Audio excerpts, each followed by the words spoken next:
Kimito était un puceau loser qui n'avait jamais touché une fille de sa vie.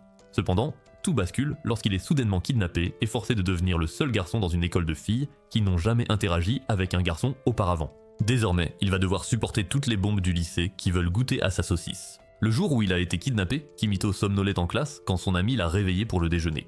Mais avant que ce flemmard de singe ait le temps de réaliser l'ampleur de la situation, un groupe d'hommes musclés fait irruption dans le couloir. Ils attrapent ce pauvre garçon et le traînent hors de l'école comme un sac de pommes de terre. Il est ensuite déposé devant une académie si glamour qu'elle fait passer Buckingham Palace pour une porcherie. Une femme de chambre élégante et distinguée l'accueille et se présente sous le nom de Miyuki. Kimito lui demande si c'est une blague, mais elle l'ignore complètement. Elle explique qu'il s'agit de la Seikin Girls Academy, une école secrète et exclusive réservée aux filles des familles les plus riches du pays. Ces filles ont été tellement protégées du monde réel que leurs compétences sociales sont pratiquement inexistantes. Elles n'ont jamais vu de téléphone portable, jamais mangé de fast-food et n'ont même jamais parlé à un homme qui n'était pas leur majordome septuagénaire. Kimito est alors traîné devant la directrice, une femme séduisante nommée Maria, qui lui lâche une bombe. Les filles de cette académie sont des parias sociaux et n'ont aucune idée de ce qu'est la vie d'une personne ordinaire. Après l'obtention de leur diplôme, elles entrent dans le monde réel et perdent complètement la tête face à la banalité de la vie normale. L'école a donc mis au point un plan brillant et absolument pas insensé. Enlever un gars au hasard pour en faire un échantillon vivant, un roturier en chair et en os que les filles pourront étudier et analyser comme un insecte virevoltant dans un laboratoire. Kimito, essayant toujours de comprendre son propre enlèvement, ne comprend pas pourquoi il a été choisi pour cette mission ridicule. Comme un psychopathe complet, Miyuki explique qu'ils avaient besoin de quelqu'un de parfaitement moyen, un gars sans talent particulier qui ne représenterait aucune menace pour la pureté des filles. L'école a même effectué une vérification approfondie des antécédents de Kimito au cours des 6 derniers mois. Ils ont conclu que puisque Kimito traîne toujours avec des garçons, il ne doit pas s'intéresser au sexe opposé. Cette révélation laisse le fier connaisseur de cuisses complètement horrifié. Kimito tente frénétiquement de nier cette accusation et insiste sur le fait qu'il est droit comme un roc, mais Maria et Miyuki lui lancent un ultimatum. Il peut soit jouer le jeu de la règle gay, soit ils devront lui retirer son petit instrument pour assurer la sécurité des étudiants. Confronté à un choix entre un mensonge inoffensif et une menace bien réelle de castration, Kimito prend la seule décision logique. Il s'appuie sur ce mensonge inoffensif et confirme son amour profond et passionné pour les physiques masculins musclés. Il est alors immédiatement conduit dans une salle de classe remplie de filles curieuses aux cuisses douces comme du beurre. Avant même que Kimito puisse ajuster son instrument biologique, une beauté blonde nommée Reiko s'avance avec ses atouts imposants et se présente comme la présidente de la classe. Cette fille incarne la grâce et la politesse, mais la réponse de Kimito est pour le moins maladroite. Les filles sont complètement fascinées par ce comportement de roturier et commencent à chuchoter et à bavarder entre elles. Mais au moment où son téléphone sonne, toutes les filles de la classe perdent la tête. Miyuki prend rapidement les choses en main et rassure les filles en leur disant que ce n'est qu'un simple gadget électronique. Elle explique que cela sert à contacter d'autres personnes ou dans le cas de Kimito, à regarder des vidéos de cuisses sur internet. Les filles aristocratiques traitent l'appareil comme un artefact extraterrestre tandis que Kimito reste là, stupéfait. Mais en tant que personne responsable, Reiko, la blonde, se porte volontaire pour la terrifiante mission de le rendre. Elle se prépare pour cette mission comme s'il s'agissait d'un sommet diplomatique. Elle écrit une lettre de remerciement, décore une boîte et y place des chocolats, tout ça juste pour rendre un téléphone. La pauvre fille à la poitrine imposante est tellement nerveuse que lorsqu'elle le remet enfin à Kimito, elle manque de s'évanouir sous le choc culturel absolu. Réagissant rapidement, Kimito doit la rattraper pour l'empêcher de s'écraser la tête la première sur le sol. Alors qu'il pense que ça ne peut pas devenir plus étrange, une fille aux cheveux courts nommée Aika le prend par surprise et l'entraîne dans le jardin. Elle essaie désespérément d'embrasser Kimito pendant qu'il lutte pour maîtriser cette petite cinglée. Il s'avère qu'Aika a entendu une rumeur selon laquelle embrasser un roturier exaucerait un vœu. Kimito lui répète que ce ne sont que des bêtises, mais en tant que garçon, il décide de la taquiner. Il dit à Aika que si elle saute 3 fois et aboie comme un chien, son vœu se réalisera vraiment. À sa grande stupéfaction, cette folle commence vraiment à sauter et à aboyer, désespérée de réaliser son mystérieux vœu. Elle va même jusqu'à se rouler dans le jardin pour ça. Mais à ce moment-là, Reiko apparaît avec ses amis, inquiète pour la sécurité de Kimito. À ce stade, Aika ne répond pas. Elle se relève simplement et s'enfuit du jardin, complètement embarrassée. Il s'avère qu'Aika ne parle jamais à personne à l'école, car elle est extrêmement complexée. Plus tard, Miyuki montre à Kimito sa nouvelle chambre, qui dispose d'une couche de sécurité supplémentaire pour le protéger des filles surexcitées la nuit. À sa grande surprise, la chambre est une réplique exacte de l'ancienne, jusqu'au poster de cuisses parfaitement lisses accroché au mur.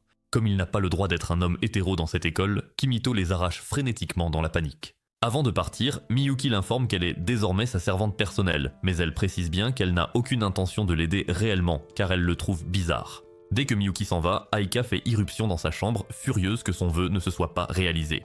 Elle continue de crier sur Kimito, mais est soudainement distraite par les objets de roturier présents dans sa chambre. Aika révèle que son vœu le plus cher est de devenir populaire et de se faire des amis, mais sa personnalité trop directe lui pose toujours problème. Voyant une opportunité, Kimito lui propose un marché. Il lui promet de lui enseigner la culture des gens du peuple si elle l'aide à s'orienter dans l'académie. Il lui tend alors une manette de jeu vidéo et en quelques minutes, elle devient accro au jeu. Pleine d'enthousiasme à l'idée de poursuivre son rêve, Aika suggère qu'il crée un club des roturiers où ils recruteront de plus en plus de filles au fil du temps. Après un moment d'hésitation, Kimito accepte et Aika est remplie d'une joie qu'elle n'avait pas ressentie depuis des années. Plus tard dans la soirée, Kimito monte sur une grande scène pour expliquer comment vit un roturier. Les filles aristocrates le bombardent de questions et Kimito explique avec hésitation des choses comme les billets de train à des étudiantes émerveillées. En voyant l'enthousiasme sincère sur le visage de ses camarades, Aika ressent une lueur d'espoir. Peut-être qu'elle pourra enfin s'intégrer et devenir la fille populaire dont elle a toujours rêvé. Le lendemain, Kimito est brutalement réveillée par sa femme de chambre personnelle, Miyuki. Elle ne perd pas de temps pour lui rappeler à quel point elle déteste ses nouvelles fonctions, ce qui effraie naturellement Kimito. Miyuki explique qu'en tant que femme de chambre, elle est obligée de l'aider à s'habiller, mais c'est trop à supporter pour le pauvre garçon. Pendant un court instant, elle doute même que Kimito soit vraiment un homme hétéro. Mais il finit par se résigner et laisse la domestique l'habiller. Pour éviter de devenir l'attraction principale du spectacle de curiosité des roturiers, Miyuki conseille à Kimito d'utiliser la porte de derrière pour aller en cours. Apparemment, sa simple présence provoque un niveau d'excitation habituellement réservé aux boys bands et aux pizzas gratuites. Mais bien sûr, même la porte de derrière n'est pas sûre. Il tombe immédiatement sur Aika. Les deux se dirigent alors ensemble vers la classe, où Aika déclare qu'elle utilise aussi la porte de derrière, pensant qu'il s'agit d'un secret réservé aux élèves cool. Elle lui rappelle ensuite que les activités de leur club des roturiers commencent aujourd'hui, un club qu'il a en fait inventé sur le moment pour gérer sa quête frénétique de reconnaissance sociale. En chemin, Kimito essaie de conclure un marché avec Aika. Il lui apprendra les voies sacrées du peuple ordinaire si elle lui explique comment fonctionne réellement cette académie schizo. Aika est surprise qu'il lui demande à elle plutôt qu'à la reine incontestée de l'école, Reiko. Comme Kimito a la délicatesse sociale d'un train fou, il explique que Reiko est tout simplement trop mignonne et le rend nerveux, alors qu'Aika non. Cela lui vaut une gifle bien méritée et la petite peste s'en va furieuse. Juste au moment où ils atteignent la salle de classe, ils sont interceptés par la parfaite Reiko en personne. Elle salue à la fois Kimito et son ami excentrique, bien qu'Aika reste la paria sociale qu'elle est habituellement. Reiko propose alors une fête de bienvenue pour Kimito après les cours, et il accepte nerveusement. La suggestion déborde d'élégance et de bonnes intentions, et elle provoque immédiatement une pointe de jalousie chez Aika. Pendant le cours, Reiko récolte tous les éloges de la part de son professeur et même de ses agaçantes camarades aristocrates, laissant Aika une fois de plus isolée. Mais lorsque Aika essaie de sauter, elle se retrouve dans une position que les garçons semblent adorer pour une raison quelconque. Alors que la pauvre fille est assise seule, meurtrie et blessée, Kimito reçoit l'attention humide d'autres filles, espérant obtenir un peu d'action de roturier au lit. Quelques instants plus tard, Kimito se retrouve à la fête de bienvenue, qui est d'un raffinement douloureux pour ses goûts. Au moment de commander à manger, il ne comprend aucun des plats proposés et se contente de demander de la nourriture japonaise. Cependant, les domestiques arrivent avec un bol de ramen instantané offert par sa pire ennemie, Miyuki.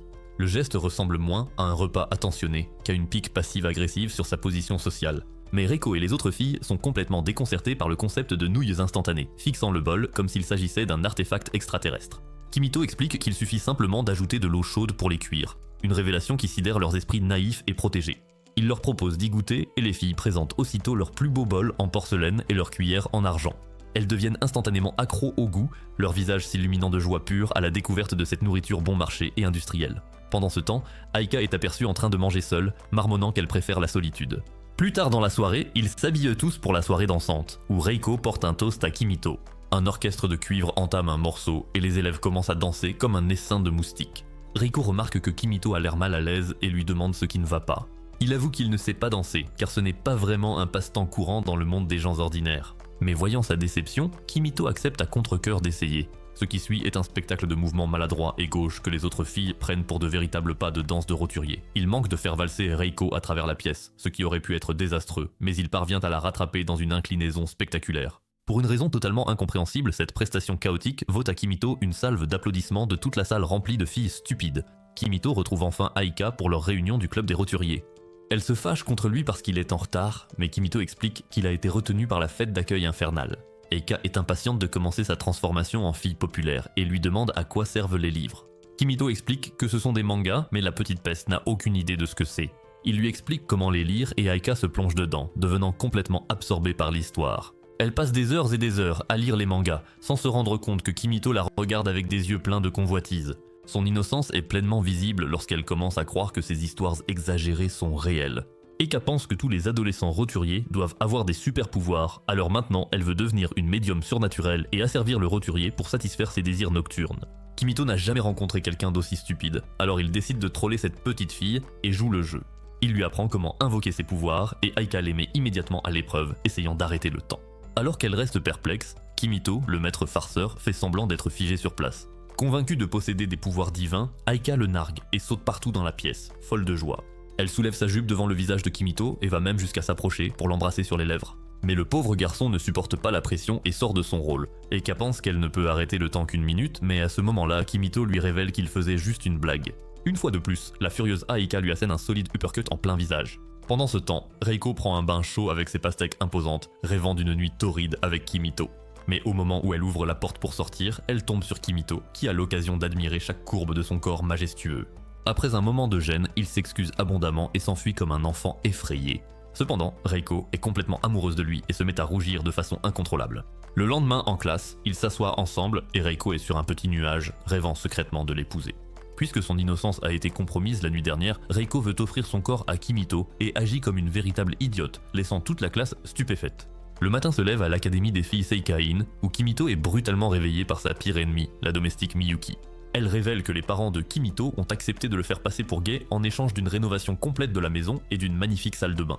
Elle s'empare alors du téléphone de Kimito et tente d'envoyer un message à ses parents, avouant à quel point il aime les hommes musclés. Cependant, le garçon paranoïaque l'arrête juste à temps. Comme d'habitude, Kimito s'installe pour le petit déjeuner, constamment sous le regard attentif des filles.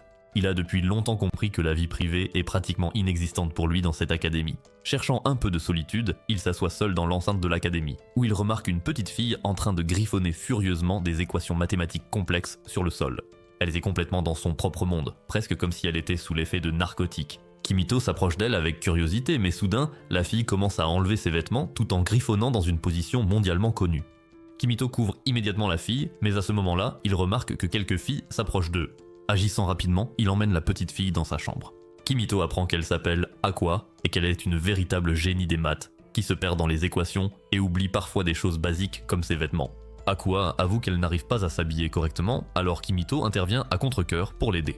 C'est un moment vraiment gênant, mais nécessaire car Aqua a des besoins particuliers. Après un échange bref mais étrange, Aqua mentionne qu'elle a faim. Alors Kimito, l'ultime roturier, prépare rapidement des nouilles instantanées. Au début, la jeune aristocrate semble hésitante face à cette nourriture de roturier, mais elle décide finalement d'y goûter. En quelques secondes, Aqua engloutit tout le bol et sans plus attendre, s'allonge par terre pour dormir. Au moment où Kimito se penche pour la réveiller, elle se redresse d'un coup et commence immédiatement à griffonner des équations sur son bureau. Aqua recommence alors à enlever ses vêtements. Au moment où Kimito essaie de gérer la situation, Aika fait irruption dans la pièce. Voyant Kimito tenant Aqua ainsi que sa culotte dans la main, Aika saute à la conclusion la plus folle, pensant qu'il est pire que R. Kelly. Plus tard, Kimito accompagne Aqua à son laboratoire, un immense bâtiment dédié aux mathématiciens et aux scientifiques. La domestique de Aqua explique qu'elle est un enfant prodige dont les découvertes mathématiques sont si précieuses qu'il faut les photographier immédiatement. Des scientifiques du monde entier s'inspirent de son travail, ce qui surprend sincèrement Kimito. Lorsque la domestique essaie d'apporter le déjeuner à Aqua, Kimito la rassure en lui disant qu'il a donné à Aqua des nouilles instantanées. Cela choque la domestique, car Aqua refuse de manger autre chose que sa nourriture fade habituelle. Mais alors qu'il essaie de partir, la petite fille s'accroche à la manche de Kimito et lui demande de rester avec elle. Il la rassure doucement en lui disant qu'elle peut lui rendre visite quand elle veut, tandis que la domestique se frappe la tête de stupeur, car Aqua est très à l'aise avec Kimito. Ce soir-là, la domestique de Aqua raconte à ses amis l'incident, expliquant comment Aqua s'est enfin sentie à l'aise avec un autre être humain. Elles semblent toutes sincèrement heureuses pour Aqua, mais comme elle n'est qu'une petite fille, elle décide de garder un œil attentif sur Kimito. Le lendemain, Kimito est escorté en classe par sa principale alliée, Reiko, qui est complètement amoureuse de lui. Mais avant qu'il ne puisse répondre, le groupe est rejoint par Karen Jinryo, une grande fille aux cheveux noirs saisissants et qui porte en permanence un katana en accessoire. Elle dégage une aura de mentalité Sigma. Mais lorsqu'un minuscule insecte apparaît dans son champ de vision, Karen est terrifiée et tente d'éliminer la bestiole avec son épée. Pour les spectateurs horrifiés, il semble qu'elle attaque Kimito. Il essaie de leur expliquer la situation, mais Karen entretient la supercherie, le traite d'insecte et le défie en duel. Elle se met à le poursuivre et l'attaque d'un coup, mais Kimito parvient tout juste à s'échapper. Cependant, Karen lance une tornade de coups d'épée qui finissent par déchirer les uniformes de toutes les filles autour, les laissant en sous-vêtements. Alors que tout le monde est terrifié, Reiko semble apprécier un peu plus la situation lorsque l'uniforme de Kimito est lui aussi réduit en lambeaux. Les jeunes filles aristocrates sont profondément embarrassées par cela, ce qui met Karen hors d'elle et la pousse à attaquer Kimito. Face à une accusation stupide d'être sale, Kimito est obligé de passer à l'offensive au lieu de fuir devant elle. Dans cet affrontement brutal, Kimito se retrouve debout au-dessus de Karen, alors que son pantalon se désintègre en molécules. Son zizi pend juste devant son adversaire, Après cette confrontation particulière à moitié nue, Karen est impressionnée par la force inattendue de Kimito et se demande comment un roturier a pu la vaincre en combat. Cependant, elle est déterminée à gagner et défie Kimito pour une revanche. Une fois de plus, ses vêtements restants sont découpés, la laissant en sous-vêtements. Convaincue de l'immense différence de puissance entre eux, Karen déclare théâtralement qu'elle deviendra l'assistante de Kimito à partir de maintenant. Elle jure de le servir jusqu'à ce qu'elle devienne assez forte pour le vaincre. Avec cela, Karen s'impose comme sans doute le membre le plus intense du cercle d'amis grandissant de Kimito. Plus tard, dans les couloirs, les autres élèves chuchotent avec admiration à propos du roturier qui a réussi à dompter l'impressionnante Karen, la transformant en sa fidèle adepte. La scène se déplace ensuite dans la chambre de Kimito, qui est désormais devenu le quartier général officieux du club des roturiers. Eika est là, partageant avec Kimito son grand projet d'organiser une fête pour enfin devenir la fille la plus populaire de la classe. Kimito pense que c'est une idée correcte, mais il souligne le problème logistique. Ils auront besoin de beaucoup de téléphones pour inviter tout le monde. À ce moment-là, Aqua, l'enfant prodige, apparaît de nulle part. Elle s'installe confortablement sur les genoux de Kimito comme s'il était son tuteur. Elle propose alors de fabriquer les téléphones nécessaires dans son laboratoire, résolvant ainsi leurs problèmes instantanément. Voyant la proximité naturelle entre Aqua et Kimito, Aika ne peut cacher son envie. Son irritation ne fait qu'augmenter lorsque Karen entre dans la pièce et déclare officiellement qu'elle appartient désormais à Kimito. Elle prévoit de passer autant de temps que possible avec lui jusqu'à ce qu'elle soit suffisamment forte pour une véritable victoire, ce qui semble indiquer qu'elle a seulement besoin de se battre. La conversation est brusquement interrompue par une Aika de plus en plus jalouse. Elle demande grossièrement à Kimito pourquoi il est si gentil avec tout le monde sauf avec elle. Cependant, Kimito lui assure que ses sentiments pour elle sont purs, ce qui le fait agir si directement envers elle. Submergée par la gêne, Aika s'enfuit de la pièce et pousse un cri de frustration dans le couloir pour être aussitôt arrêtée par une femme de chambre qui lui tend une boîte.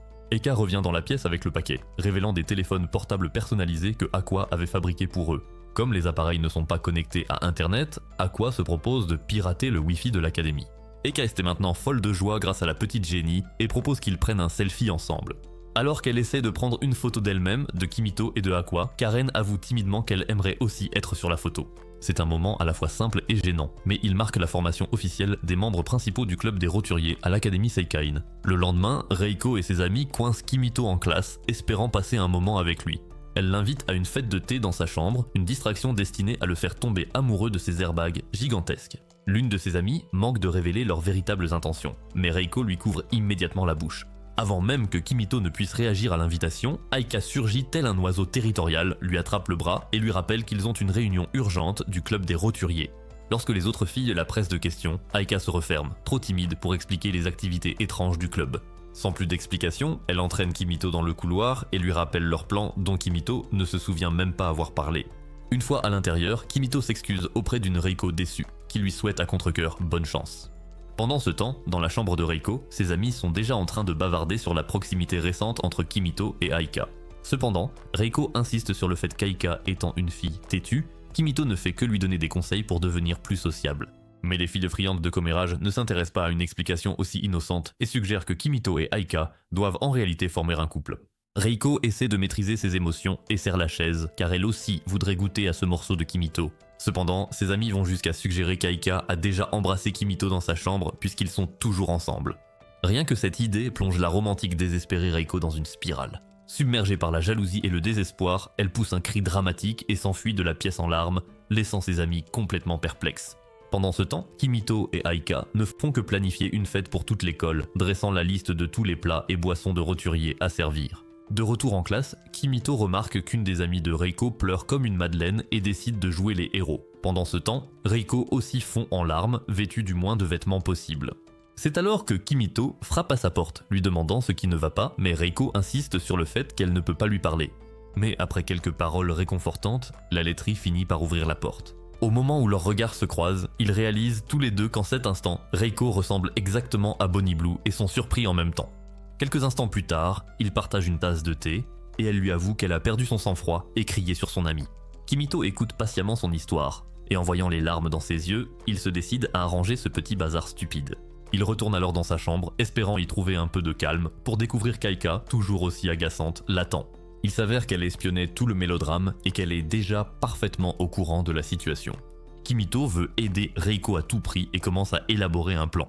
Eka comprend qu'il a besoin de soutien émotionnel, alors, dans un élan étonnamment altruiste, elle propose de réorienter leur projet de fête pour remonter le moral de Reiko. Elle va même jusqu'à proposer d'utiliser ses accessoires de fête pour cette mission, alors qu'ils avaient prévu autre chose. Kimito est touchée par son sacrifice et lui dit qu'au fond, elle est vraiment une bonne personne. Gênée par ce compliment, Aika lui donne un coup de tête avant de quitter la chambre, embarrassée. Le lendemain, le grand plan de réconciliation est mis à exécution. Kimito rassemble toutes les filles et annonce une fête spéciale sur le thème de l'expérience des gens du peuple. C'est alors que Reiko entre, mais elle n'est pas dans son état habituel, élégante et distinguée. Elle porte des vêtements décontractés, une tenue tout à fait ordinaire, ce qui laisse ses camarades de classe bouche bée. Elle a modifié sa voix, coiffé ses cheveux différemment et même mis du maquillage comme une fille du peuple. À ce moment-là, Reiko sort un smartphone de sa poche et envoie un message texte. La vibration surprend l'une de ses camarades et elle demande à tout le monde d'ouvrir leur bureau pour découvrir un cadeau surprise.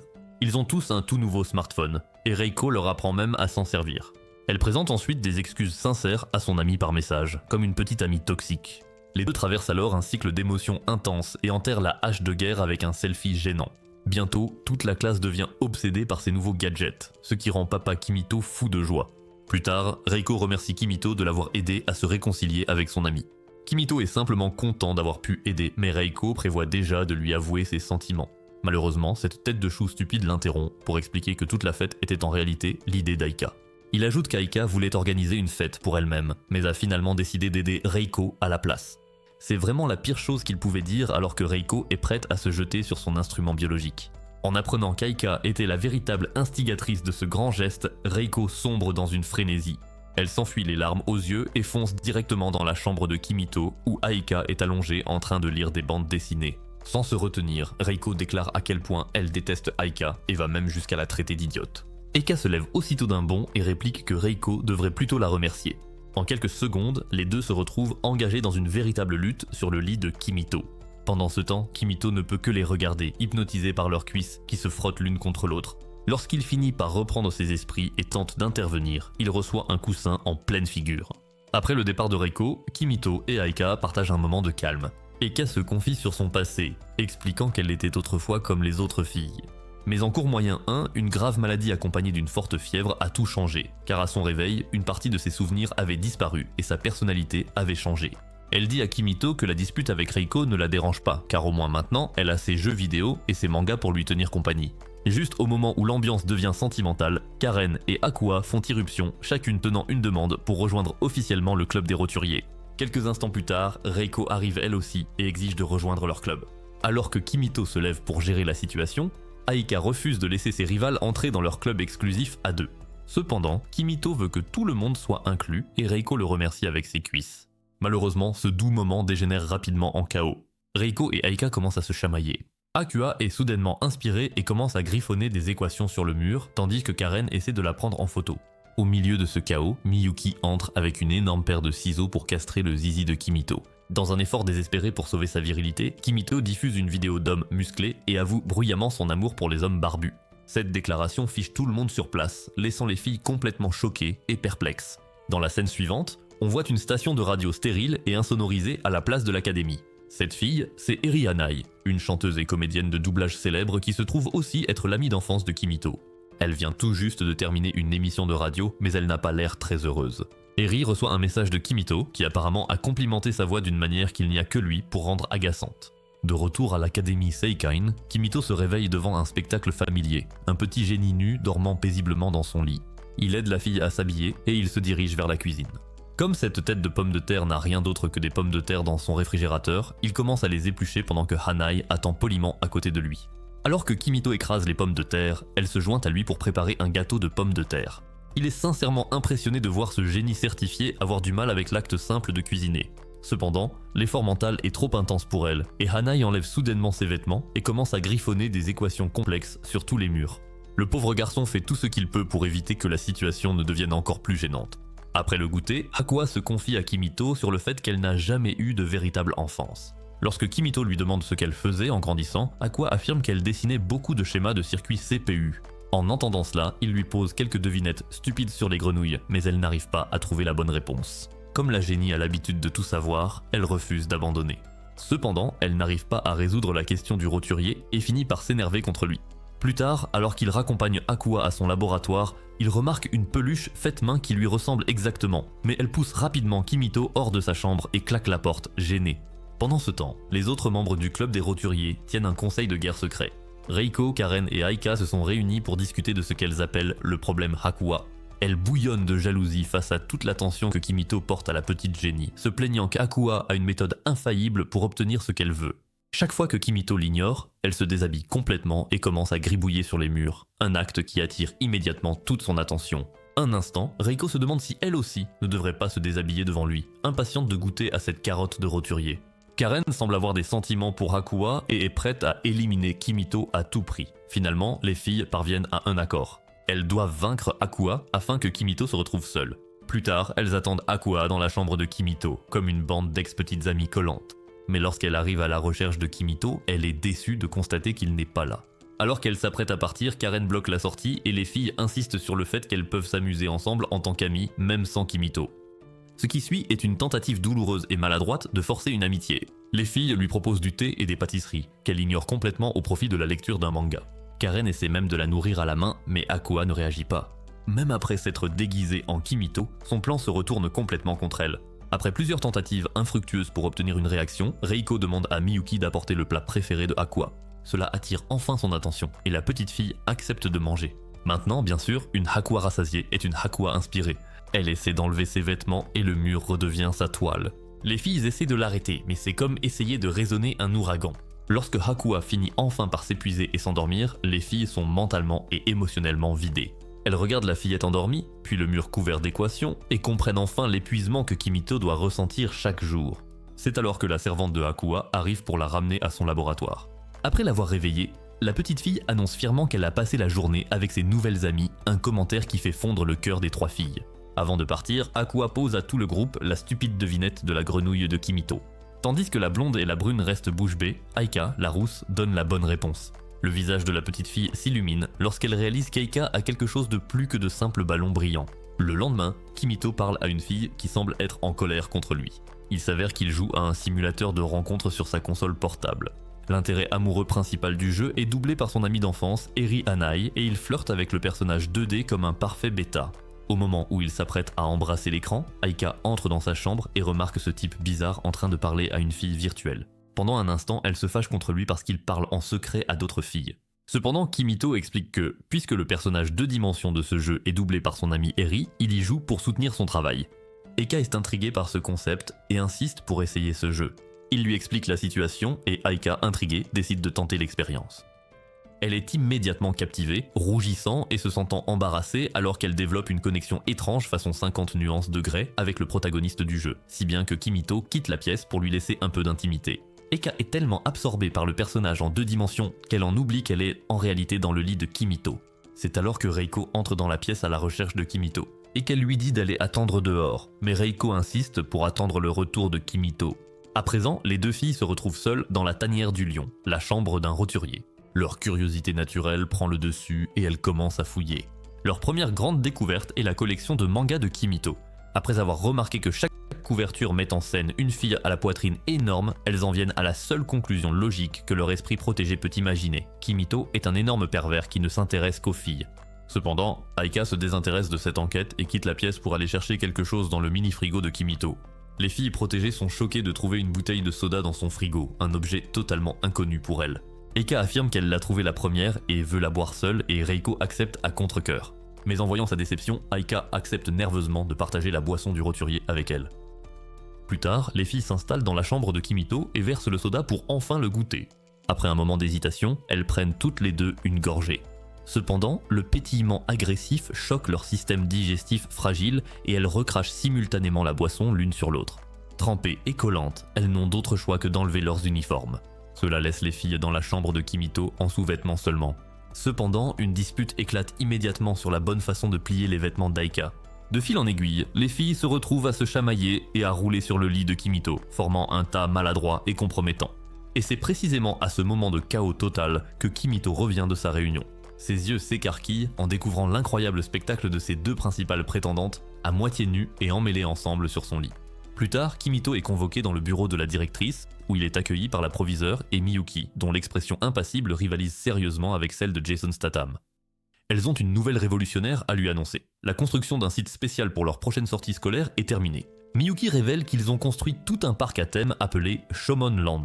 C'est un immense parc à thème soigneusement conçu pour reproduire une ville de gens ordinaires. Le rôle de Kimito est d'être leur guide, et Miyuki lui rappelle que son instrument biologique est en jeu.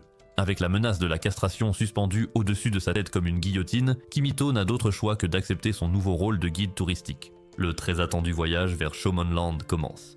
Dans le bus, l'ambiance est électrique. Reiko et ses amis sont en effervescence, bavardant avec excitation à propos des merveilles qu'elle s'apprête à découvrir. Mais Aika est dans son propre monde, répétant nerveusement comment commander un menu burger teriyaki avec un cola zéro pour avoir l'air cool. À leur arrivée, les filles ne sont pas conduites dans un parc, mais dans une étrange pièce sans fenêtre qui s'avère être un immense ascenseur. Il descend et un écran géant s'allume, révélant leur destination. Une ville complètement normale, à l'apparence des plus banales. Pour Kimito, c'est un spectacle qui ennuierait un enfant en bas âge jusqu'aux larmes. Mais pour les filles, c'est la chose la plus magique qu'elles aient jamais vue. Elles perdent complètement la tête devant les détails les plus banals, s'émerveillant devant les passages piétons et les feux de circulation comme si elles assistaient à la naissance d'une nouvelle galaxie. Il y en a même une qui perd littéralement la tête. Alors que tout le monde sort en titubant, Miyuki annonce leur première attraction, une parodie flagrante de McDonald's. Elle explique le concept étranger de passer commande au comptoir, d'attendre que votre numéro soit appelé, puis l'horreur ultime, aller chercher sa propre nourriture. Les filles sont déconcertées, persuadées qu'elles vont attendre des heures que leur place soit préparée, ce qui ne fait qu'accentuer le choc total de Kimito. Cependant, Miyuki explique que, puisqu'il s'agit d'un restaurant de restauration rapide, leur nourriture sera prête en 1 minute à peine, ce qui sème à nouveau la pagaille partout. Alors qu'ils s'approchent du comptoir, une vague de panique submerge le groupe. Eka, qui s'était entraînée précisément pour ce moment, se fiche complètement, tandis que Kimito l'encourage à être courageuse. Pendant ce temps, Reiko prend son courage à 2 mains et s'avance, mais elle est immédiatement déconcertée par le menu. Voyant qu'elle perd totalement ses moyens, Kimito intervient pour sauver la situation. Il aide calmement Reiko à faire son choix et lui indique même les meilleurs plats à commander. Karen, dans un rare moment de joie pure et sans retenue, choisit immédiatement le menu qui vient avec une adorable poupée. Après que tout le monde ait enfin reçu sa nourriture, Kimito remarque qu'Aika s'est de nouveau isolée, alors il s'assoit juste entre elle et les autres filles pour détendre l'atmosphère. Mais au moment où il croque à pleines dents dans son hamburger, son visage s'illumine d'une expression d'extase théâtrale pure, comme s'il venait de goûter à un repas 5 étoiles. Sa réaction exagérée choque ses camarades de classe, qui n'arrivent pas à croire qu'un simple hamburger puisse être aussi délicieux. Au milieu de toute cette surprise et cette excitation, Aika ne semble pas s'en soucier et sirote simplement sa boisson. La prochaine étape de la visite est une salle d'arcade japonaise classique. Les filles sont immédiatement fascinées par les machines à pince. Reiko, avec sa grâce naturelle, parvient à gagner une peluche, ce qui lui vaut des applaudissements de la part de ses amis. Kimito observe, pensant en lui-même qu'Aika dominerait au jeu de danse. Il s'approche doucement d'elle, espérant lui remonter le moral, mais il est submergé par d'autres filles qui veulent apprendre les secrets de la machine à pince. Se sentant mise à l'écart, Aika marmonne qu'elle va chercher du jus et s'éclipse discrètement. Il apprend alors aux idiotes comment jouer à ce jeu stupide quand il touche accidentellement la main d'une fille. Elle est sur le point de laisser couler une sauce chaude de son organe humide, mais cela s'arrête lorsqu'elle gagne une peluche mignonne. Le groupe se dirige alors vers une machine de danse. Kimito explique le concept de base, suivre les flèches à l'écran pour marquer des points. Il fait une démonstration en dansant, ce qui fait que tout le monde commence à perdre de l'huile moteur par les jambes. Lorsque les filles montent pour danser, elles se retrouvent face à une série de mouvements difficiles. C'est alors qu'Aika monte sur la plateforme et offre aux idiotes une performance à couper le souffle. Elle bouge avec une assurance qu'ils n'avaient jamais vue auparavant, offrant une démonstration de talent à couper le souffle qui laisse toute la classe sans voix. Enfin, elle fait un signe de pouce levé à son partenaire de danse, mais se retrouve aussitôt embarrassée. Mais cette fois, les filles ne la regardent pas avec pitié. C'est de l'admiration pure. Tout le monde se précipite autour d'elle, la suppliant de leur apprendre à danser comme elle. À cet instant, le vœu le plus cher d'Aika se réalise enfin, car elle est désormais extrêmement populaire auprès de ses amis. Elle conduit alors le groupe dans un café et commande sans faute l'une des boissons les plus ridiculement compliquées du menu, impressionnant tout le monde. Pendant ce temps, Reiko observe simplement ce nouveau changement dans la dynamique des pêches. Lorsque les boissons arrivent, les filles sont déconcertées par le petit trou dans le couvercle. Endossant son rôle de l'expérimenté, Aika montre comment boire avec le couvercle, mais se brûle avec le café chaud. Alors qu'elle essaie de faire comme si de rien n'était, son expression douloureuse la trahit. Cependant, ce moment brise la dernière barrière. La trouvant à la fois cool et accessible, les filles lui demandent avec enthousiasme son numéro de téléphone pour pouvoir échanger des messages. Pendant que tout cela se passe, on aperçoit Karen un peu à l'écart, complètement absorbée et câlinant un adorable chiot. Pendant ce temps, Akua est aperçue dans les couloirs vides de l'académie, à la recherche de Kimito. Sa femme de chambre personnelle lui annonce doucement que tout le monde est en sortie scolaire, ce qui la fait se sentir complètement seule. La dernière étape de la journée est un magasin de vêtements. Eka a pleinement adopté son nouveau rôle dans le groupe et explique à ses camarades que les pantalons déchirés ne sont pas défectueux, mais qu'il s'agit d'une tendance très populaire. Kimito observe depuis la touche, tel un père fier, alors que sa petite amie capricieuse parvient enfin à se rapprocher des autres filles. Son attention se porte alors sur Karen, qui examine maladroitement une tenue élégante. On voit clairement qu'elle l'aime, mais elle est complètement hors de sa zone de confort. Elle se tient devant le miroir, totalement fascinée par la couleur, mais l'abandonne rapidement pour préserver son identité de dur à cuire. Kimito essaie de l'encourager, mais elle prend peur et affirme qu'elle ne porterait jamais de vêtements aussi stupides. Mais comme Kimito ne la croit pas, le mécanisme de défense de Karen s'active et elle dégaine son katana pour le menacer. Cependant, Kimito lui rappelle qu'il l'a déjà battue auparavant, ce qui suffit à faire trembler la jeune fille de peur. Elle enlève ses vêtements devant lui et Kimito lui dit d'essayer la tenue. Karen saute dans la cabine d'essayage comme un singe pendant que Kimito l'attend. Quelques instants plus tard, elle ressort, absolument éblouissante. Kimito, le connaisseur de cuisses, reste sans voix en contemplant toutes les courbes et les parties du corps de Karen. Alors qu'elle tremble de gêne, Kimito la rassure en lui disant que son corps est littéralement parfait, ce qui la fait rougir furieusement. Il dit à Karen de s'habiller comme ça plus souvent pour qu'il puisse la regarder tous les jours. Le commentaire est trop pour elle, alors Karen lui donne une petite tape et s'enfuit, embarrassée. Ce soir-là, de retour à l'hôtel, Aika et Reiko sont obligés de partager une chambre et la tension est extrêmement palpable. Eka est occupée à envoyer des messages à ses amis, tandis que Reiko se sent un peu isolée. Un court instant plus tard, Aika partage étonnamment un moment de vulnérabilité avec Reiko. Elle demande à Reiko de vérifier son message avant de l'envoyer à toutes leurs amies, ce qui explique qu'elle est une personnalité directe, donnant l'impression qu'elle était impolie. Cela a progressivement effrayé les autres filles, alors Aika a commencé à ignorer tout le monde pour protéger sa santé mentale. Elle sort alors son téléphone et montre à Reiko un long message dans lequel elle explique aussi qu'elle souhaite devenir amie avec tout le monde. Touchée par ce moment, Reiko accepte et les deux rivales travaillent ensemble pour perfectionner le message. Le lendemain matin, Kimito est brusquement réveillé par sa femme de chambre qui semble toujours en colère contre lui. Ironiquement, ils ont commencé à développer une sorte d'amitié étrange. Plus tard, toutes les filles se rassemblent pour le petit déjeuner du matin. Il s'avère que le message d'Aika a été bien reçu, car les filles l'invitent chaleureusement à leur table, ce qui la rend incroyablement heureuse. Plus tard, Kimito la rejoint près des ascenseurs et la félicite d'avoir atteint son objectif. Et puis, avec l'intelligence émotionnelle de Joe Biden, il lui assène un coup dévastateur. Il lui explique que, puisqu'Aika est désormais une fille populaire, son rôle au sein du club des gens ordinaires est officiellement terminé. Il lui annonce joyeusement qu'elle doit maintenant conserver sa position en participant à des goûters mondains. Cette révélation bouleverse le monde d'Aika, car le club était sa bouée de sauvetage, son lien spécial avec lui. Alors que les portes de l'ascenseur se referment sur son visage brisé, elle reste complètement anéantie. Cherchant à laisser respirer ses bijoux de famille un instant, Kimito se dirige vers les bains chauds, mais son amie agaçante, Aika, apparaît une fois de plus en serviette pour noyer son chagrin. Alors que les deux se disputent pour savoir qui pourra utiliser le bain chaud, les amis d'Aika entrent soudainement dans la zone de la piscine. Pris de panique, Kimito plonge sous l'eau pour se cacher des filles à moitié nues. Eka protège instinctivement sa position avec ses fesses pendant que ses amis discutent de trucs idiots. Coincé sous la surface, Kimito commence à manquer d'air alors il relève la tête pour respirer. Mais il se retrouve avec une vue complète sur les parties intimes d'Aika. Alors qu'il se replonge sous l'eau, les filles continuent de discuter pendant qu'Aika le cache à ses amis. Kimito a désespérément besoin de respirer, alors il attrape par erreur la poitrine d'Aika, ce qui lui vaut un coup de coude de sa part. Quelques instants plus tard, alors que les filles quittent la zone de la piscine, Aika est choquée de trouver Kimito inerte. Elle sort immédiatement son corps mou et répugnant de l'eau et commence à lui faire du bouche à bouche. Elle presse ses lèvres contre les siennes, espérant insuffler de l'air dans ses poumons. C'est précisément à ce moment de malentendu maximal que deux de ses amis reviennent à la piscine, surprenant ce qui ressemble à un baiser passionné entre deux amoureux. Le lendemain, la rumeur s'était répandue comme une traînée de poudre.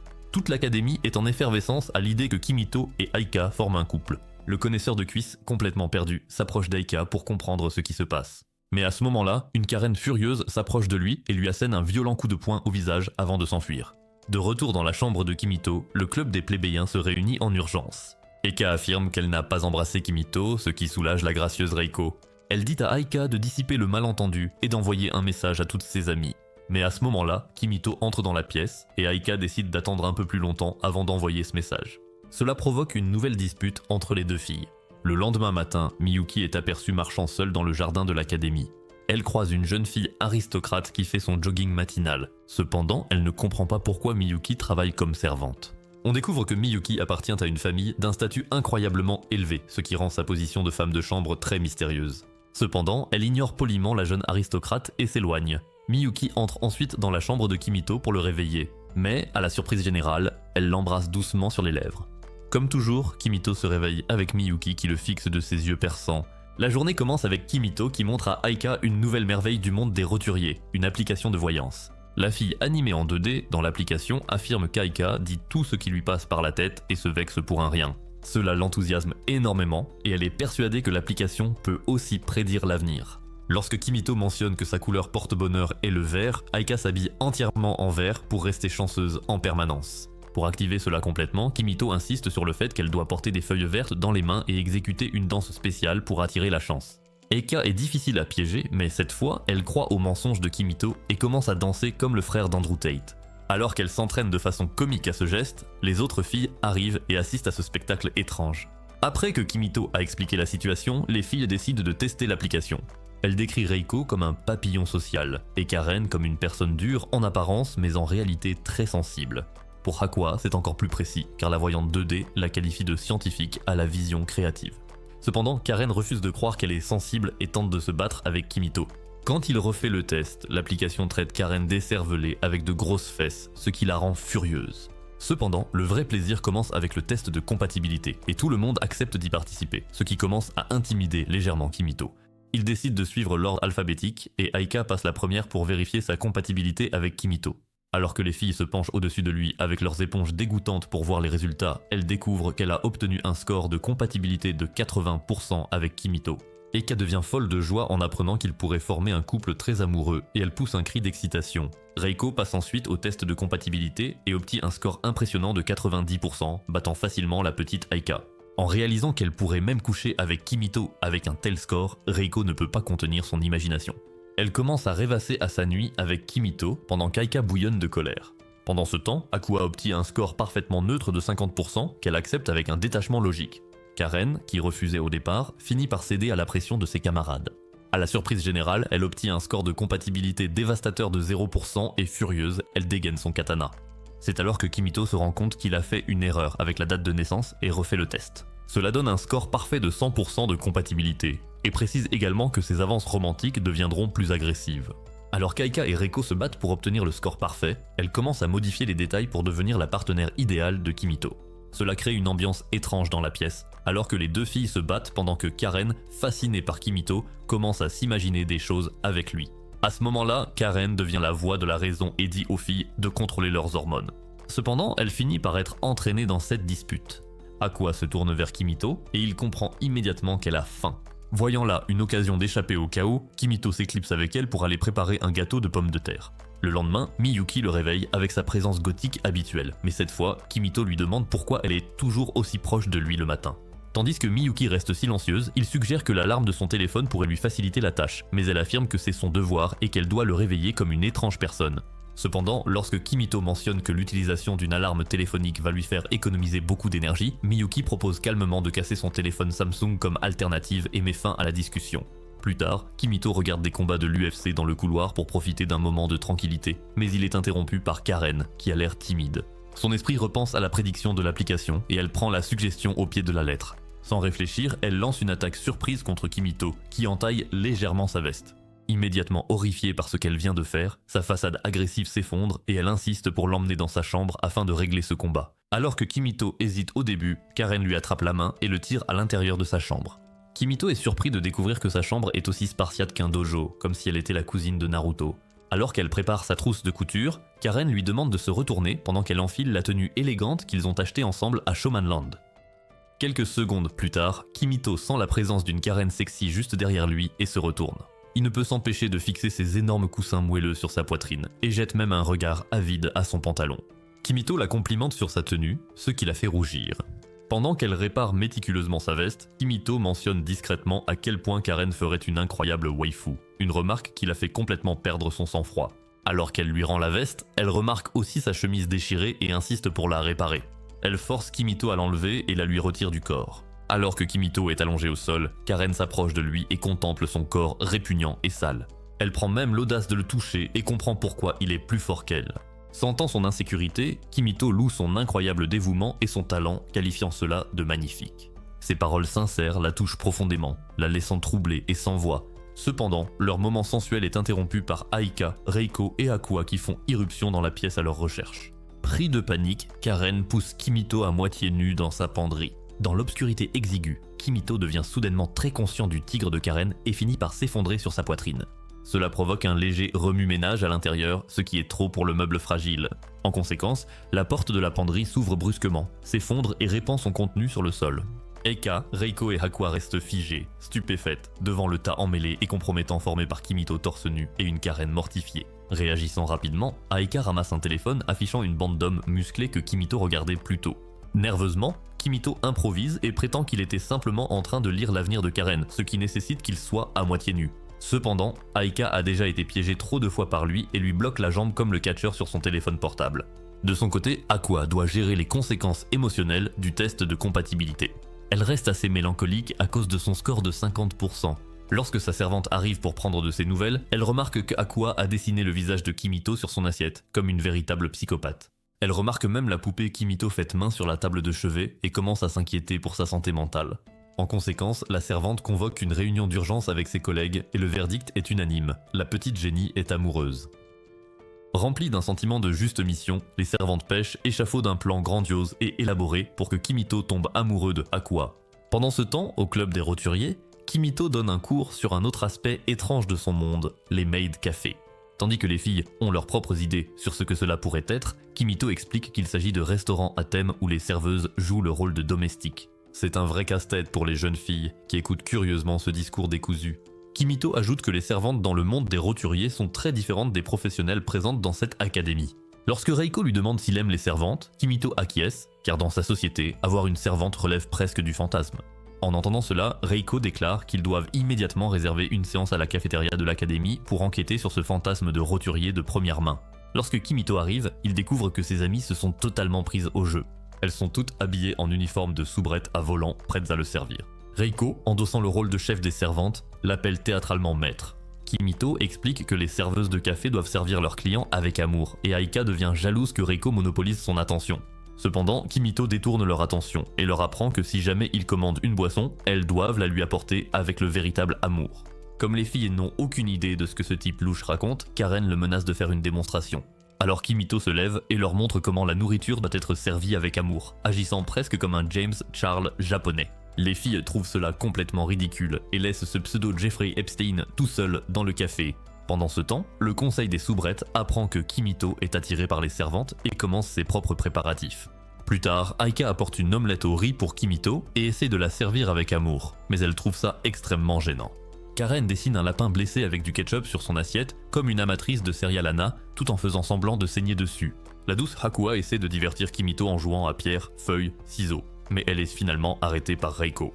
Elle se met alors à chanter une chanson de Kanye West, mais c'est tellement horrible que les fondations même du bâtiment tremblent et les verres éclatent, provoquant un chaos général. Alors qu'Aika critique son chant, une nouvelle dispute éclate, tandis que Aqua se retrouve une fois de plus nue, en griffonnant ses équations sur la table du dîner. Depuis le couloir, les véritables servantes de Aqua observent toute la catastrophe. Comme elles voient Kimito au milieu de ce chaos, elles en viennent à une conclusion totalement erronée. Kimito aurait un fétichisme pour les servantes. Plus tard, la gouvernante en chef de Aqua s'approche de Kimito et, sous prétexte de lui montrer à quoi ressemblent de vraies servantes en action, l'invite dans le laboratoire de Aqua. C'est le début de leur rendez-vous orchestré. Elle les emmène dans le couloir et commence à lui faire visiter les lieux. Kimito regarde avec admiration Aqua entrer dans une sorte de transe créative, presque comme Stephen Hawking dans son bureau lorsqu'il n'était pas tordu comme une nouille. Il remarque comment les servantes se déplacent avec une précision synchronisée et silencieuse pour transcrire son travail et il en est impressionné. Plus tard, la servante amène Aqua à Kimito et elle demande à la petite fille de lui faire visiter les installations. En voyant Aqua lui prendre la main, toutes les servantes perdent la tête d'excitation comme une bande de cinglés. Elle emmène alors Kimito dans un immense bac à sable intérieur conçu pour que Aqua puisse se vider l'esprit. Alors que Kimito et Aqua commencent à jouer ensemble, ils remarquent que les servantes sont toujours là à les observer avec une intensité sadique, prétendant que c'est leur temps libre. Lorsque l'heure du déjeuner arrive, les servantes les accompagnent à la cafétéria du personnel, où Kimito et Aqua se tiennent la main comme un frère et une sœur. En arrivant dans la salle à manger, la servante lui dit que, puisqu'ils n'ont pas d'assiette supplémentaire, Kimito et Aqua doivent partager une seule assiette. Même la nourriture est couverte de phrases inquiétantes, ce qui met naturellement Kimito très mal à l'aise. Kimito remarque un tas d'assiettes vides, mais une autre servante fait semblant de tomber et les casse toutes. N'ayant pas d'autre choix, il commence à nourrir la petite fille, mais les servantes étranges poussent toutes des cris d'excitation. Les cuillères sont également renversées par l'une des servantes, ce qui rend la situation de plus en plus étrange à chaque seconde. Kimito est maintenant obligé d'utiliser la même cuillère pendant que Aqua le nourrit gentiment. Finalement, alors que les deux partagent une boisson dans la même tasse, Miyuki entre dans la pièce. Sa présence glaciale fait immédiatement revenir les autres servantes à l'ordre. Elle leur annonce qu'une demande urgente d'une entreprise est arrivée pendant qu'elle traînait comme une bande d'idiotes sur le podcast de Jake Paul. Son ton est tranchant et les servantes se dispersent. Ensuite, Kimito s'excuse auprès de la servante de Aqua pour le dérangement, admettant qu'après tout ça, il ne sait toujours pas vraiment en quoi consiste le travail d'une servante. Mais il ajoute sincèrement que grâce à cette journée étrange, il a pu découvrir une toute nouvelle facette de la personnalité de Aqua. Ce soir-là, les servantes célèbrent leur supposée victoire. Elles sont dans l'illusion que Kimito est attiré par Aqua et qu'ils seront bientôt en couple. Pendant ce temps, toutes les autres filles commencent à s'entraîner dans leur chambre pour devenir de meilleures servantes, car elles veulent toutes avoir leur part du barbecue Kimito. Le lendemain, Kimito décide qu'il est temps de mettre à exécution son chef-d'œuvre de farce. Il convoque Aika dans sa chambre pour une rencontre privée, lui disant qu'il veut lui parler à elle et à elle seule. Cette demande déclenche chez elle une montée d'hormones, son esprit sautant immédiatement à des conclusions romantiques. Alors que Kimito lui demande de s'asseoir sur son lit, elle s'effondre nerveusement à côté de lui. À ce moment-là, il lui offre un cadeau tandis que ses cuisses frémissent de bonheur. Lorsqu'elle lui demande pourquoi il lui offre un cadeau sans raison, Kimito garde son calme et reste silencieux. Il demande alors à Aika d'ouvrir la boîte, qui contient un costume jaune vif à l'air ridicule. Kimito, avec l'expression solennelle d'un sage, lui dit que c'est une arme secrète qui fera enfin d'elle la fille la plus populaire de l'école. Profitant de ce moment intime, Aika lui demande si c'est une blague bizarre qu'il lui fait. Les bijoux de famille de Kimito sont en danger, alors il explique rapidement, avec un sérieux profond, que porter un costume jaune et pointé du doigt est considéré comme sacré entre amis roturiers proches. Eka a déjà été piégée plusieurs fois par lui, donc elle devient méfiante. Cependant, Kimito a prévu le coup et lui montre une vidéo du comédien japonais Dandy Sakuno, célèbre pour son geste du doigt. Il enchaîne ensuite avec une avalanche de recherches sur internet montrant des milliers de fans imitant ce geste. Eka ne se rend pas compte qu'il s'agit d'une farce, mais avec une blague aussi minutieusement préparée, elle est complètement convaincue. En quelques minutes, Aika enfile sa nouvelle tenue et essaie même le geste étrange. Kimito prend quelques photos d'elle et lui apprend même quelques mouvements encore plus absurdes.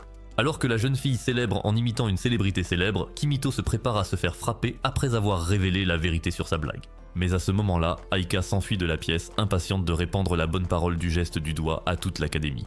Alors que Kimito la poursuit, il tombe nez à nez avec Miyuki. Ses mains se dirigent automatiquement vers ses magnifiques cuisses finement dessinées, alors qu'il fixe son tigre droit dans les yeux. Après un bref moment de gêne, il jaillit de sous la jupe de Miyuki tandis qu'elle s'allonge sur le sol, prête à se livrer à la langue de Kimito. Alors qu'il s'excuse pour son erreur, Miyuki mentionne nonchalamment que cela ne la dérange pas qu'il la touche. Pendant ce temps, Aika court dans le couloir dans sa combinaison jaune, où Reiko la remarque. Elle se lance alors à la poursuite d'Aika, exigeant de savoir ce qu'est cette tenue. Finalement, elle explique que cette combinaison est portée par un célèbre roturier appelé Dandy Sakano. Mais lorsqu'elle fait le geste du doigt, Reiko se rend compte que cette fille a perdu la tête. Lorsqu'elle découvre que c'est Kimito qui a offert cette tenue, la jalousie de Reiko se transforme en envie de participer à cette étrange tendance. Ainsi, les deux commencent à s'entraîner ensemble à ce geste bizarre du doigt, comme deux idiotes. Lorsque Kimito arrive enfin dans sa classe, la pandémie du geste du doigt s'est déjà propagée partout. Toute la classe est habillée en jaune et exécute le geste à l'unisson. Plus tard, le ton change radicalement. Reiko marche dans le couloir lorsqu'elle surprend Kimito au téléphone avec un vieil ami de chez lui. Il se plaint d'être fatigué de l'académie puisqu'il n'y a que des filles dans cet endroit. Il explique qu'il ne supporte plus le stress de devoir toujours faire attention avec les filles, et il ajoute que les garçons sont de bien meilleurs amis que les filles. Reiko interprète mal la situation et pense qu'il veut quitter l'école pour de bon. Sans perdre de temps, elle réunit immédiatement le club des plébéiens, Aika, Karen et Aqua, pour une réunion d'urgence afin de partager la terrible nouvelle. Ils doivent maintenant trouver un plan pour l'empêcher de partir. Dans un élan de génie totalement déjanté, Aika propose la solution évidente. Si Kimito s'ennuie des garçons, alors elles devraient devenir des garçons. Comme elles ne peuvent pas se faire pousser un zizi du jour au lendemain, elles commencent à réfléchir à des idées. Karen se lève avec une idée stupide et explique qu'à chaque fois qu'elle affrontait Kimito, il regardait toujours ses cuisses. Les filles décident donc de s'entraîner à sa manie de fixer les jambes des filles. Puis, se rappelant de son faux fétichisme, elle demande à une domestique de leur apporter un costume de muscles. Aika gagne la bataille de pierre-papier-ciseaux pour le porter, mais elle finit par ressembler à un roi du foie. Elles ajoutent aussi une queue de cheval de samouraï, ainsi qu'un nœud papillon pour une touche de classe. Pour la touche finale cruciale, il leur faut une odeur virile. Après mûre réflexion, les filles optent donc pour l'arôme le plus masculin qu'elles puissent imaginer, l'assaisonnement pour viande grillée. Entièrement préparées, toutes les filles essaient d'agir de façon dure et masculine, puis se dirigent vers la chambre de Kimito. Il est accueilli par un spectacle ridicule et déroutant, et leur demande pourquoi elles sentent le barbecue. Cependant, les filles expliquent fièrement leur plan. Elles ont entendu dire qu'il envisageait de partir parce que ses camarades masculins lui manquaient, alors elles ont monté ce numéro pour le convaincre de rester. Kimito reste sans voix un instant, regardant le spectacle absurde de ce groupe travesti qui sent la viande grillée. Eika bombe le torse dans son costume de muscles, Reiko essaie d'avoir l'air cool et distante, Karen reste stoïque et Hakua fixe simplement dans le vide. C'est la chose la plus folle, la plus maladroite et la plus sincère que quelqu'un ait jamais faite pour lui. Cependant, Kimito affiche un sourire chaleureux et les rassure en leur disant qu'elles n'ont pas à s'inquiéter. Il n'a aucune intention de quitter l'académie et promet de rester à l'école. Le lendemain, Kimito traverse le paisible campus de l'académie pour rafraîchir ses balles de tennis en sueur. Il se retrouve à retourner dans sa salle de classe vide, ayant oublié sa trousse. À sa grande surprise, il trouve Reiko en train de recharger consciencieusement les craies pour les professeurs. Kimito esquisse un sourire doux, car elle est en réalité une fille au cœur pur. Alors qu'ils se tiennent tous les deux près de la fenêtre, ils discutent de choses idiotes, comme la beauté du ciel. Kimito remarque à quel point Reiko est éblouissante en ce moment et détourne aussitôt le regard. Pour éviter toute distraction, elle ferme les rideaux et décide de profiter de ce moment d'intimité. Reiko exprime son désir de l'aider pour le cours d'arrangement floral. Kimito sait bien que ce n'est qu'un prétexte pour une cérémonie de corps à corps et accepte rapidement sa demande. Puis Reiko fait un geste bien plus audacieux en lui demandant de commencer à l'appeler par son prénom. Elle veut qu'ils soient plus que de simples amis et le convainc d'abandonner les formalités à partir de maintenant. Plus tard, le club des roturiers se réunit dans la chambre de Kimito pour discuter de leur programme du jour. Mais Reiko rappelle malicieusement à Kimito de ne pas oublier leur plan secret, ce qui éveille aussitôt la suspicion et la jalousie d'Aika. Eka et Karen exigent de savoir ce qu'ils complotent, mais Kimito se retrouve une fois de plus pris entre les chamailleries des filles. Pendant ce temps, Reiko savoure l'attention et se contente de sourire aux filles en colère. Cependant, leurs disputes sont interrompues lorsque deux domestiques entrent dans la pièce, convoquant à la fois Reiko et Kimito dans le bureau de la directrice. Comme Reiko n'avait pas été informée de leur visite, cela semble la déranger un peu. Dans le bureau, ils sont accueillis par la famille de Reiko. Sa mère autoritaire et son frère aîné Masami étonnamment timide. Après que la mère ait échangé des politesses avec Reiko, son regard se tourne vers ce garçon répugnant, Kimito. Le garçon nerveux n'a aucune idée de ce qui se passe et se présente. Masami se montre immédiatement hostile envers Kimito, furieux qu'un garçon soit autorisé à approcher sa précieuse sœur. Cependant, Reiko lui dit qu'elle déborde de sauce ces derniers temps et qu'elle profite de son temps à l'école. Même ainsi, Masami n'est pas satisfait et crie sur Kimito, mais Reiko intervient pour défendre son prétendant potentiel et se met en colère. Miyuki tente alors de désamorcer la situation et explique que Kimito est un homme gay et qu'il aime les hommes au corps musclé. Cela effraie encore plus Masami, mais sa mère lui dit de réfléchir avec sa tête, pas avec son zizi. Elle intervient alors avec une annonce grave qui fait taire toute la pièce. Elle annonce à Reiko que son mariage a été finalisé et qu'elle doit quitter l'académie immédiatement pour rejoindre son futur mari. La nouvelle tombe comme un coup physique, tandis que Reiko jette un regard amoureux à Kimito.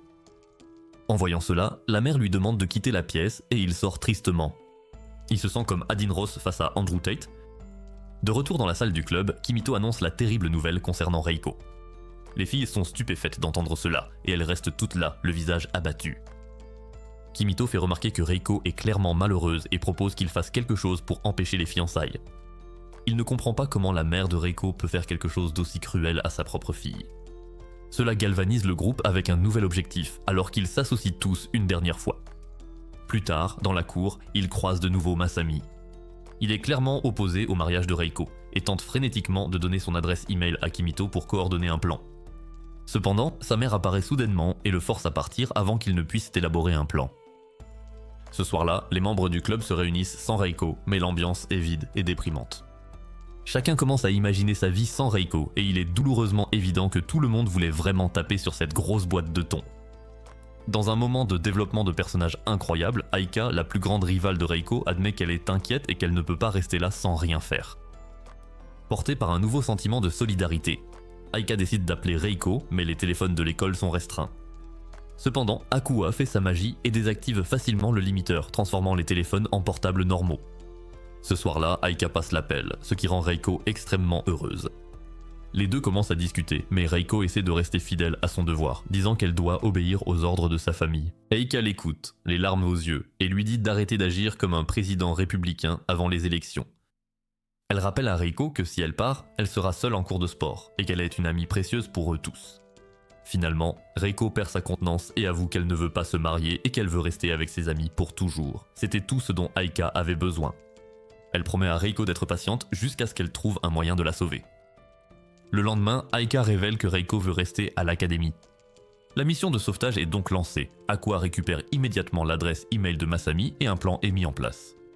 Comme les filles sont aristocrates, Kimito prend la tête de la mission et déclare la guerre au mariage arrangé à la manière de véritables démocrates. Cette nuit-là, tous les 5, Kimito, Aika, Reiko, Aqua et Karen s'éclipsent discrètement de l'académie à la faveur de l'obscurité. Leur fuite est presque parfaite, comme s'ils avaient l'habitude de ramper ensemble chaque nuit. Mais, alors qu'ils atteignent enfin une zone sûre, le groupe est découvert par la dernière personne qu'ils voulaient voir, Miyuki. Pendant un moment tendu, tous les élèves pensent que leur plan est déjà fichu, avant même d'avoir commencé. Cependant, Miyuki demande simplement s'il s'agit d'une activité officielle du club des roturiers. Lorsque Kimito confirme que c'est le cas, elle ferme les yeux sur la situation. C'était sa façon énigmatique de donner la permission au groupe de sauver Reiko à tout prix. Dehors, une autre domestique leur montre le chemin, et ils se faufilent hors des grilles. Ils montent alors dans une élégante voiture noire qui les attendait. Il s'avère que c'est nul autre que Masami, accompagné des 2 hommes musclés qui avaient enlevé Kimito la première fois. Une fois installé, Masami donne son signal et la voiture s'élance dans la nuit pour interrompre un mariage et sauver Reiko une bonne fois pour toutes. Alors que la voiture atteint l'autoroute principale, Kimito demande à Masami pourquoi il lui a fait confiance.